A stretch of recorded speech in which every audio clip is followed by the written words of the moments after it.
Hey everybody, today I want to talk to you about beginning prepping. Now this video is going to be for people who have never prepped before and are just getting started out. One of my subscribers goes by the YouTube handle of Courageous, has asked me specifically if I would do a video on how to get started in prepping. So Courageous, this is for you, and I hope you watch this. Okay, for the rest of you, a lot of you that subscribe to my channel are already preppers. You've been doing this a long time. You're probably not going to find this video interesting at all. Now, for Courageous and the rest of you who haven't prepped and you're new at this, this is what I think is best to start out. I know there's other preppers that would agree. There's other preppers that would disagree. There's so much entailed in prepping that, everybody's going to have their own thoughts. But you have to start with the very basic items. And don't get overwhelmed trying to look at the whole picture of prepping, because you will get overwhelmed and then you just won't do anything. Don't do that. Just one thing at a time.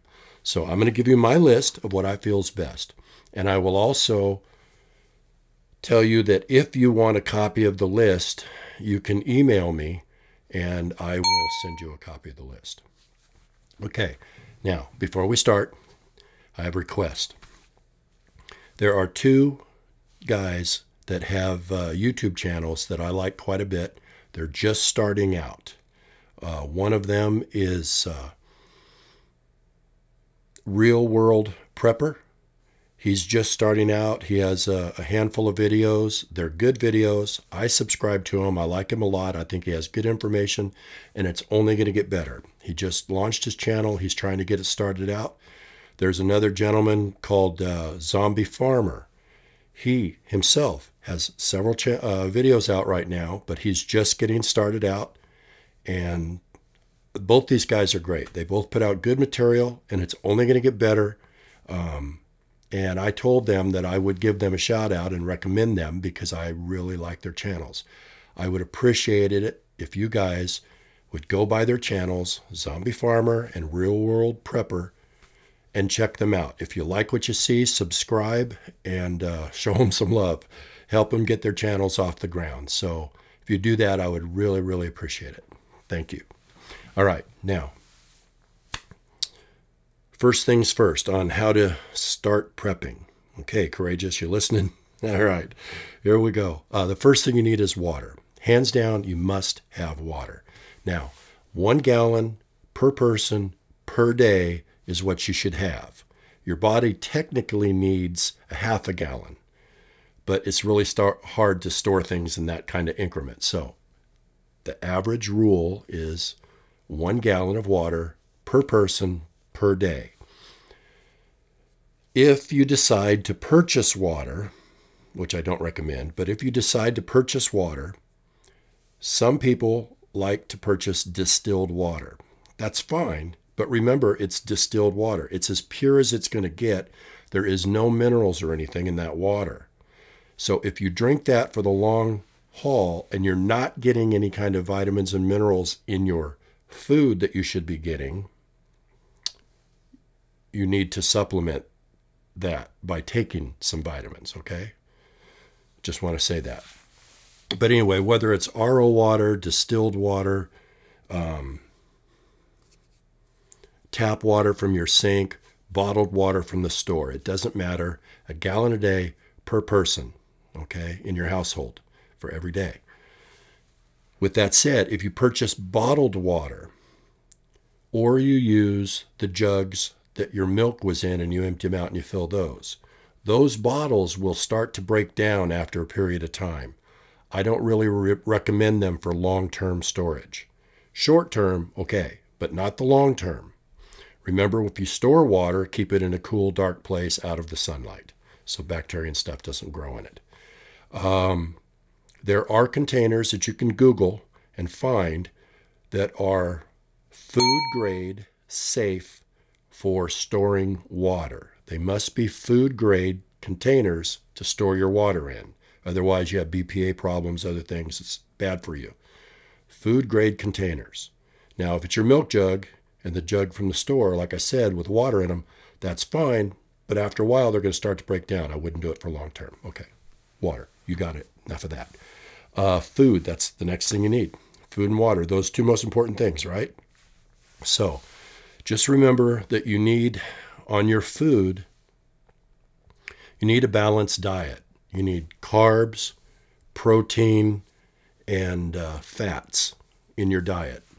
If you don't have those things, you're not getting a healthy diet. And when it's a grid down situation, you need to be as healthy as you can. So fats, carbs, and proteins, you have to have those things, okay? The amount of food that you store is up to you. Like the food, the water, and everything else I'm going to tell you, a little bit at a time. If you're doing canned goods from the store, as you've seen in my other videos, just buy a couple extra canned goods every time you go shopping. Just stay at it, constantly building your supplies, okay? You got to stay at it. This is an endurance run. This isn't a short race, okay? This is for endurance. You do this over a long period of time. As you use your food, cycle it, rotate it out off of your shelves, and replace it with other food. Just buy a little bit at a time, okay? Now, what I wanted to also tell you about is long-term storage. Even though this is a beginner prepper thing, food and water is the number one thing right off, boom, so you have that. But you need food that will last long-term. Now, these foods that I'm going to tell you about are for long-term, but if you listen to what I'm saying, you'll realize you use most of these foods every day, daily basis. Most families do. So what I'm going to suggest to you is for one person, and it's enough food. I can't remember. Let me see. What did I put? Yeah. It's just enough food that I recommend for getting started out with. I'm not saying it's specifically a month or it's 6 months or anything like that. I base this on a month. Every person's different. So listen to this list. You need 20 pounds of rice, okay? 20 pounds of beans. 20 cans, not pounds, 20 cans of meat. Now, there's different types of meats out there. You know that. Anything from chicken and beef or Spam, you know, whatever. Canned meat. You need the meat. 20 cans of meat. 20 cans of vegetables. And then 20 cans of fruit. Now, keep in mind that the vegetables and the fruit clearly are not as good for you as fresh fruit and fresh vegetables. But we're talking about storing food, and you can't store the fresh stuff and keep it for any length of time. So that covers a little bit of your food. Then I suggest 1 pound of oats, okay? 1 bag of sugar, okay? And then a bag of salt. Now I'm talking about a good-sized bag, you know, whatever they come in. Even at the smallest, a 5-pound bag of sugar, you know, something like that. But a bag of sugar, a bag of salt. You need 2 bags of flour, because most people go through the flour a little when they're cooking more often than they do the others. It goes quicker. The other things last a little longer. You need a gallon of olive oil. That'll not only, you know, somewhat season your food. In many recipes, many people cook with olive oil. It will also grease the skillet, keep things from sticking. So a gallon of olive oil. I recommend 2 containers, the larger containers. I'm not saying the number 10 cans, okay, but 2 large containers of peanut butter, whatever brand it is you like. And then 2 large containers of Tang. You know, that orange juice stuff, the powdered orange juice, 2 large containers of Tang. I believe those are the best things that you can get when you're first starting out. All of those items will give you a pretty rounded diet as far as survival foods, okay? Clearly, if it wasn't survival foods and stuff, like myself, my family, we don't drink Tang. We buy actual orange juice, okay? Just, that's all I'm saying. You know, this isn't necessarily the healthiest food in the world, but it's food, and it's long-term storage food. The list that I just gave you, that food if it's stored properly, can last more than 20 years and still be safe to eat.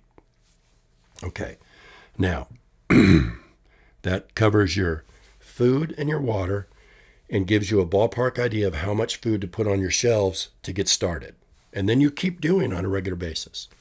Okay, now there's other needs you have as a prepper when you're first starting out, things that you need. So I'm going to include some of those, all right? You need first aid. Hands down, you got to have first aid. And one of the things I wanted to recommend with that, with first aid, now that can be a first aid kit all the way to a full-blown trauma kit, whatever you can afford to purchase, okay? This is based on what you can afford.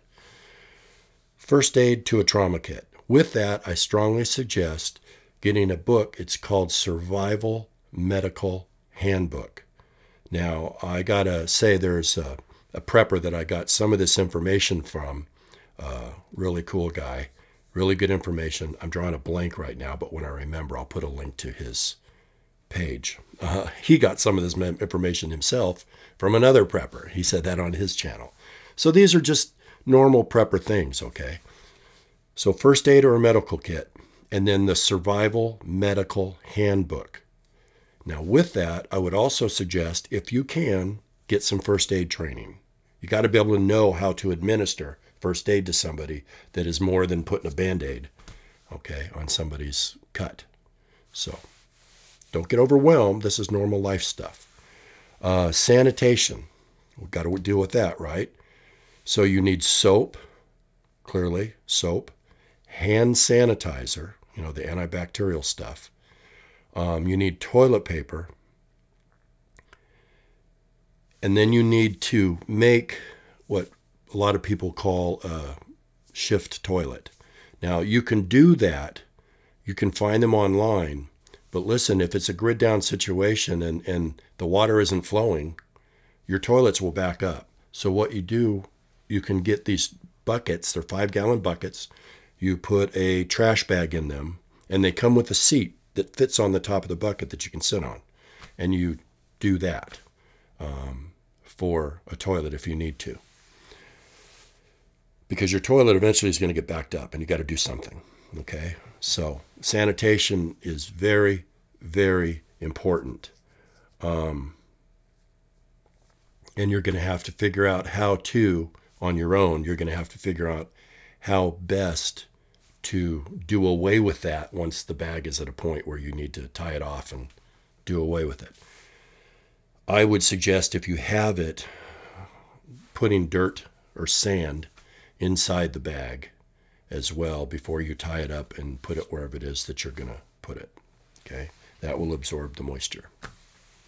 Okay, so first aid and sanitation, and then you need the ability to cook, clearly. So when their power is out and there's no gas, there's no electricity, you're out of propane if you own your own property and you have a propane tank, you're going to have to get something like a Coleman stove or a rocket stove. Now, if you buy a Coleman stove, remember, you got to buy the little 1-pound bottles of propane for that stove.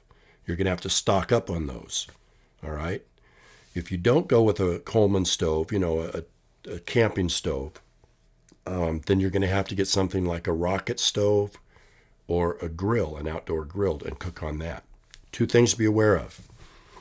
First of all, your propane will run out eventually. So I suggest a rocket stove. There's even YouTube videos on how to make them. There's absolutely nothing to it. You can do this.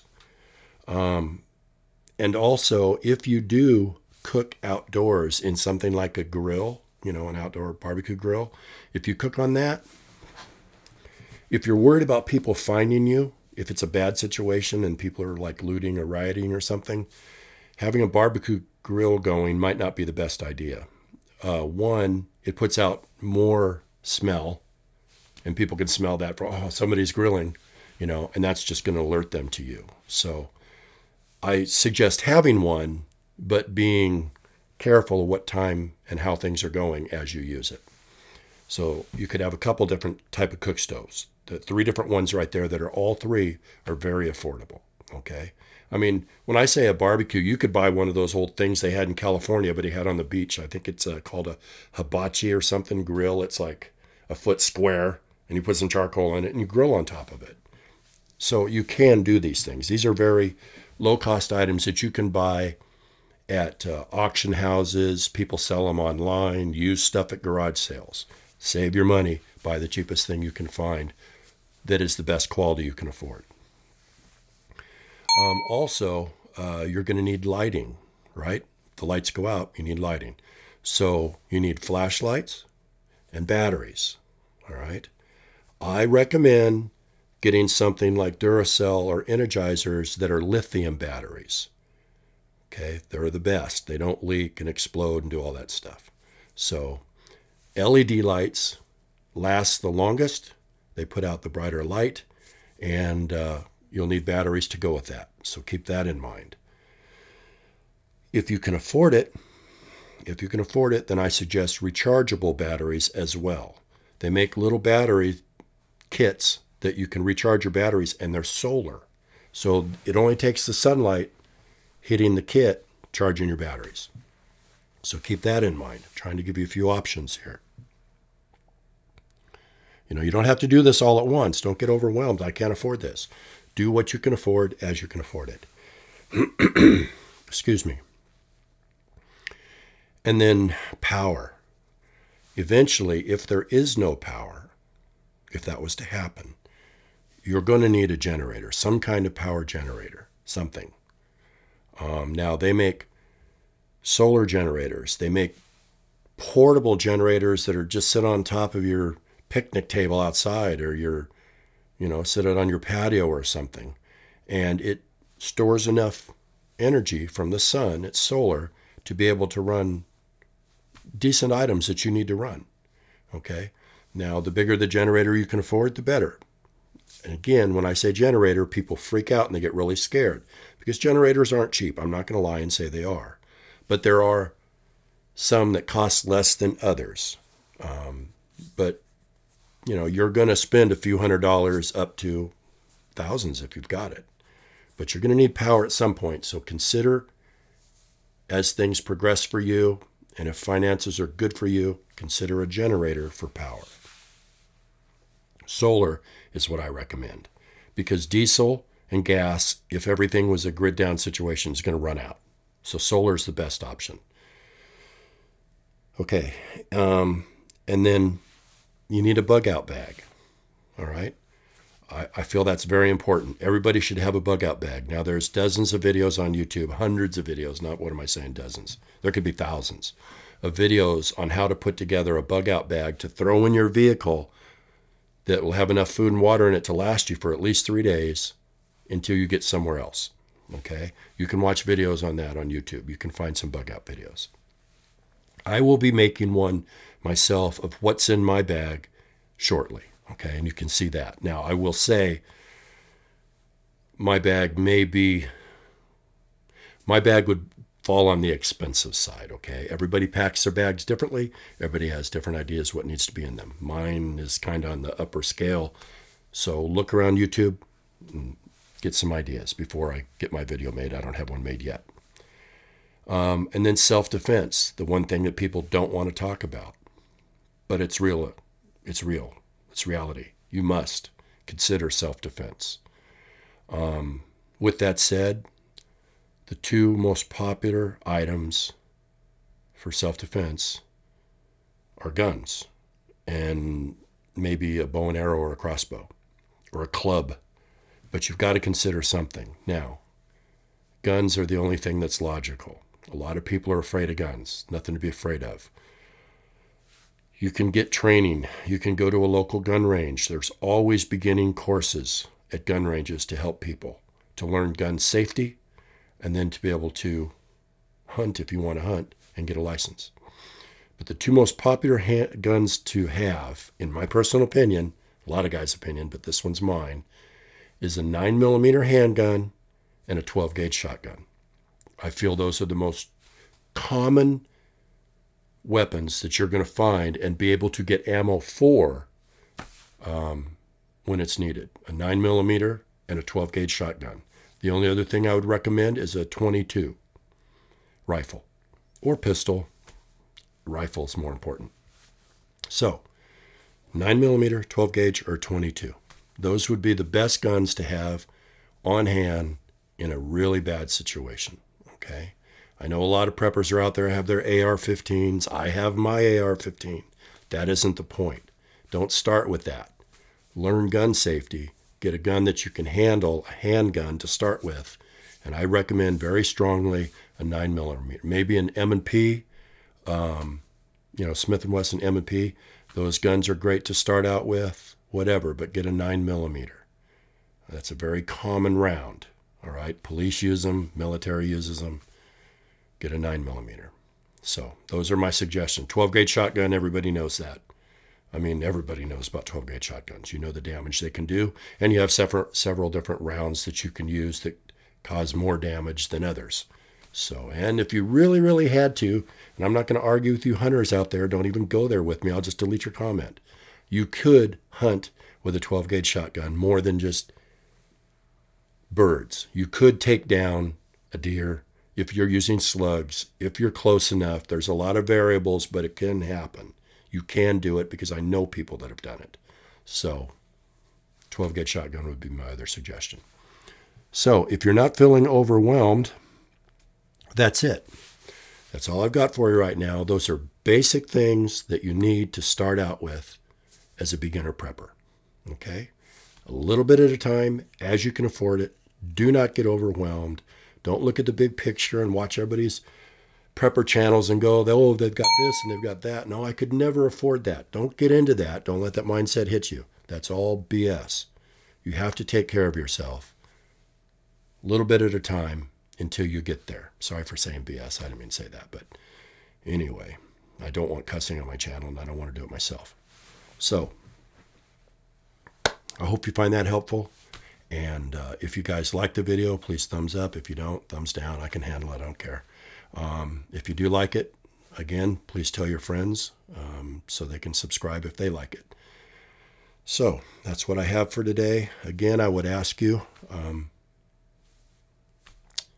that you guys would do me a favor and please go see Real World Prepper and Zombie Farmer. Two good channels. They're really trying to get them off the ground. And these guys are going to be really great preppers and they have good information. And they just need help getting started out. Valuable information. Great guys. All right, that's it. Talk to you guys later. Thanks for watching. Thanks for all your comments and for subscribing. You guys have a great day. Bye.